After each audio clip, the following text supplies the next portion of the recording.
Ganja atau kanabis sebenarnya bukan makhluk jahat.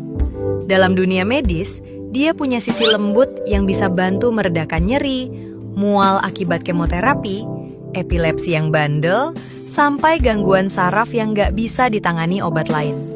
Di beberapa negara, dia udah kayak seleb medis, dipuji, diriset, dan dipakai dalam resep dokter. Di Kanada, Jerman, bahkan di Thailand sudah mulai budidaya dan buka praktik. Tapi di negeri plus 62? Belum. Masih tarik ulur antara data dan dogma. Nah, masalahnya muncul ketika si ganja ini nggak diajak ngobrol baik-baik, lalu dimasukin ke jalur gelap, disulap jadi pelarian, jadi pelampiasan, bahkan jadi penyelamat palsu buat hidup yang kosong. Disinilah kata penyalahgunaan muncul. Dan itu bukan sekedar istilah KBBI, tapi realitas yang bikin miris. Karena ketika sesuatu yang awalnya bisa jadi solusi malah disalahgunakan, maka yang lahir bukan lagi kesembuhan, tapi kehancuran.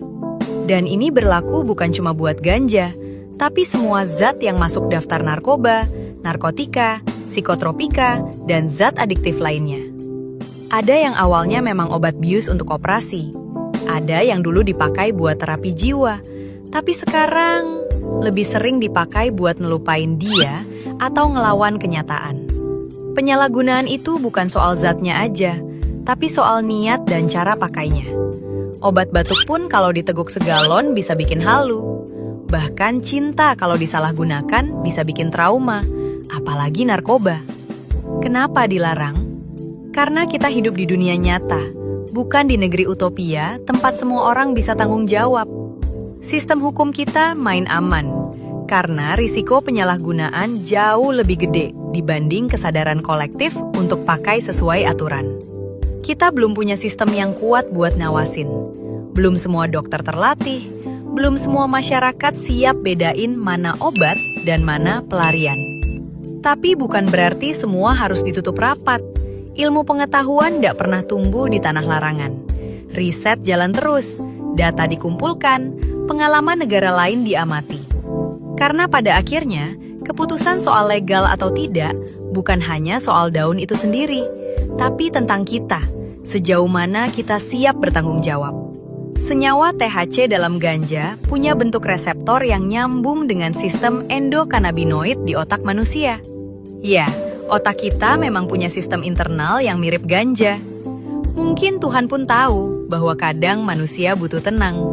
Tapi ya itu tadi, dengan takaran, dengan pengawasan, bukan asal isap sambil nonton drama Cina. Jadi, kalau kamu tanya Mimin, apakah ganja itu jahat? Enggak.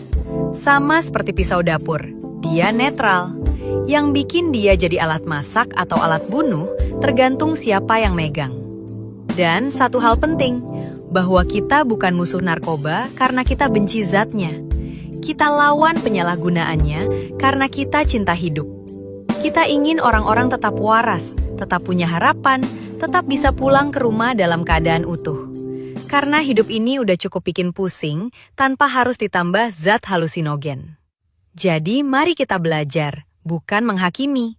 Karena bisa jadi yang kamu sebut daun terlarang hari ini adalah kunci kesembuhan orang lain besok.